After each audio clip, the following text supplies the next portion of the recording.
스티븐 비건 미 국무부 부장관 겸 대북 특별대표가 한국 방문을 통해 준비한 메시지는 북한을 향한 대화 제의인 것으로 보인다. 비건 부장관은 8일 준비된 대화 상대를 지목하면 즉시 우리와 대화할 수 있을 것이라며 미북 대화 가능성을 열어두는 모양새를 취했다. 비건 부장관은 북한이 자신의 방안에 앞서 미북 대화 거부 의사를 표시한 것과 관련해서도 비판할 예정이었던 것으로 보인다. 이날 주한 미국 대사관은 비건 부장관의 발언 원고를 홈페이지에 게시했는데 이 원고에는 최선희 북한 외무성 제1부상을 콕 집어 나무라는 대목이 들어있었다. 원고는 지난 4일 미국과 마주 앉을 필요가 없다고 말한 최 부상과 대북 강경론자인 존 볼턴 전 대사를 가리켜 두 인물 모두 가능한 일에 창의적으로 생각하기보다 옛 사고 방식에 갇혀있고 부정적인 것과 불가능한 것에만 초점을 맞추고 있습니다라는 문구가 적혀있다. 대화 거부한 최선희와 강경파 볼턴 향해 옛 사고 방식에 갇혀 비판담한 비건 부장관은 이날 오전 이도훈 외교부 한반도 평화교섭 본부장과 한미 북핵 수석대표 협의 후 가진 약식 기자회견 발언에서 이 문구를 뺐다. 비건 부장관은 이 자리에서 한반도의 항구적 평화와 비핵화, 밝은 미래를 가져오기 위한 노력을 계속하고 있다며 북한과 대화 가능성을 언급했다. 비건 부장관은 그러면서 김 위원장이 협상할 준비가 되어 있고 나를 카운터파트로 임명하면 바로 그 순간 우리가 준비돼 있다는 것을 알게 될 것이라며 한반도의 평화로운 결과를 위한 우리의 노력이 계속되기를 기대한다. 나는 이것이 매우 가능하다고 믿는다.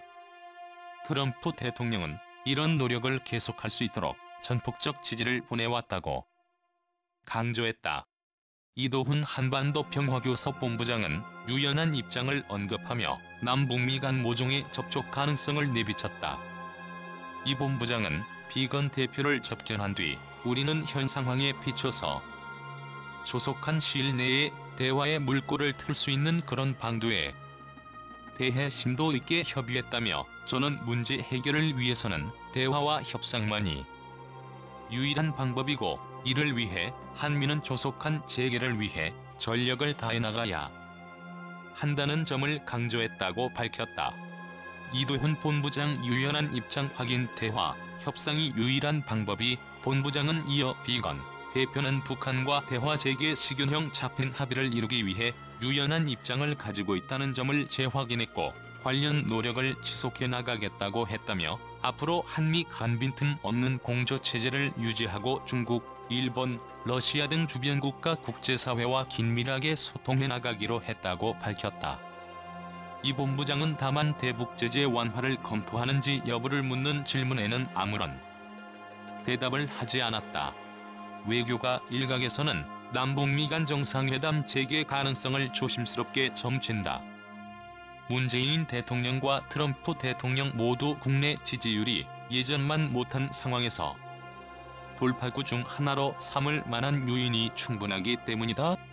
한 익명의 외교 소식통은 트럼프 대통령은 볼턴, 회고록 등으로 미북 간 대화에 진지하지 못했다는 비판을 극복하고 지지세도 만회해야 할 처지라며 한미 간대북 공조가 틀어지는 모양새로 가면 재선에 불리할 수 있는 만큼 한국 측의 요구가 있다면 대놓고 무시하지는 못할 것이라고 말했다. 실제로 이날 비건 부장관은 북한과 남북 협력 목표를 진전시켜 나가는 한국 정부를 전적으로 지지한다고 말하기도 했다. 조세영 차관 한미동맹 재활성화 필요성 공감 한편 앞서 조세영 외교부 1차관과 비건 부장관은 제8차 외교차관 전략회의를 갖고 한미동맹, 우한 코로나 대응, 한반도 문제, 지역 정세, 글로벌 이슈 등 다양한 주제 등을 논의했다.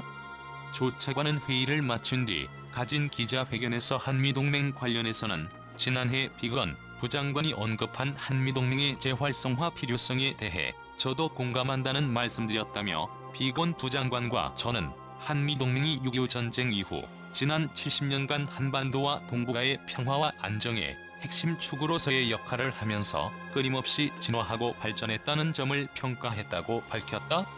조 차관은 이어 다양한 분야에서 글로벌 파트너십으로 확장되고 있는 한미동맹의 미래 발전 방향에 관해서도 심도 있는 의견 교환을 했다며 당면한 방위비 분담금 협정과 관련 양측은 가급적 조속한 시일 내에 상호 수용 가능한 합의를 도출할 수 있도록 지속 노력한다는 데 공감했다고 말했다. 조 차관은 또 양측은 지난 6월 1일 한미 정상통화에서 논의된 바 있는 G7 정상회의 초청 및 확대 문제에 대해서도 계속 긴밀히 협의해 나가기로 했다며 코로나19 대응 관련 양측은 상호 입국 제한 조치를 취하지 않은 가운데 투명한 정보 공유, 방역 경험의 공유, 방역 물품 지원,